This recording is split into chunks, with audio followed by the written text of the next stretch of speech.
Imagine this. The White House says yes. A Putin-Zelensky face-to-face is next. The Kremlin? Not so fast. Why? Because for Putin, this meeting isn't just politics, it's personal. So here's what went down. On Monday, Washington was buzzing. Finally, a direct Putin-Zelensky meeting could be on the horizon. Sounds huge, right? But then Moscow chimed in with one of its classic vague statements. Maybe. Let's talk about raising the level of representatives, not leaders, not presidents. Just representatives. That's Kremlin speak for we're not even close. Let's back up.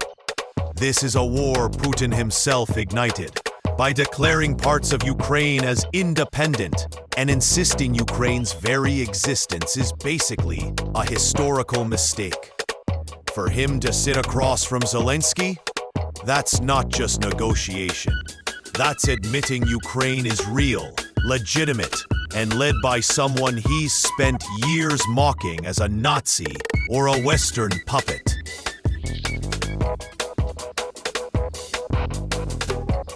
How do you suddenly shake hands with a man you've told your people doesn't even exist? And here's the kicker. Putin's propaganda machine has hammered this narrative for so long that reversing it would be political suicide.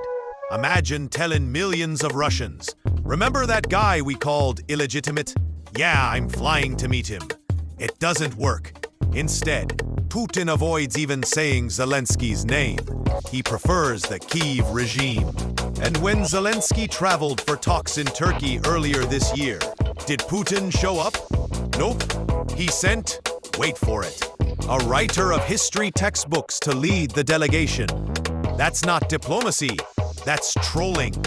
Analysts say the only way Putin would consider a meeting is if Zelensky caved on Russia's biggest demands, like giving up Ukrainian land. But Zelensky has flat out refused. So who's the wild card? Trump. Putin sees him as the lever, the guy who could push Kyiv into making concessions. But let's be real, Trump himself isn't exactly sure what's happening. On Monday night, he bragged on Truth Social, I began the arrangements for a meeting.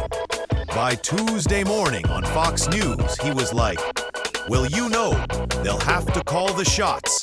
We're 7,000 miles away. That's a major backpedal.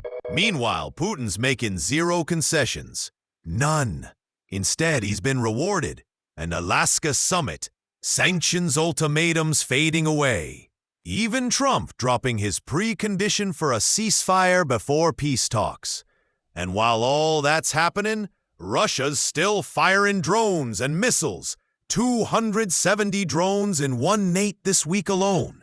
So ask yourself, why would Putin agree to a high-stakes meeting when he's already getting what he wants without showing up?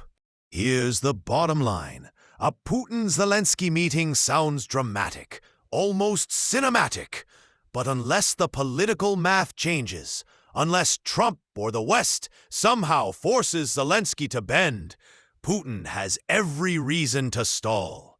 Because for him, a handshake with Zelensky isn't peace, it's humiliation. So I'll ask ye, do ye think Putin will ever sit across the table from Zelensky? Or is this meeting doomed before it even begins? Drop your thoughts below. Don't forget to hit subscribe if you want clear, no-fluff breakdowns of stories, the headlines only tea. Because sometimes the loudest no is hidden inside a polite maybe.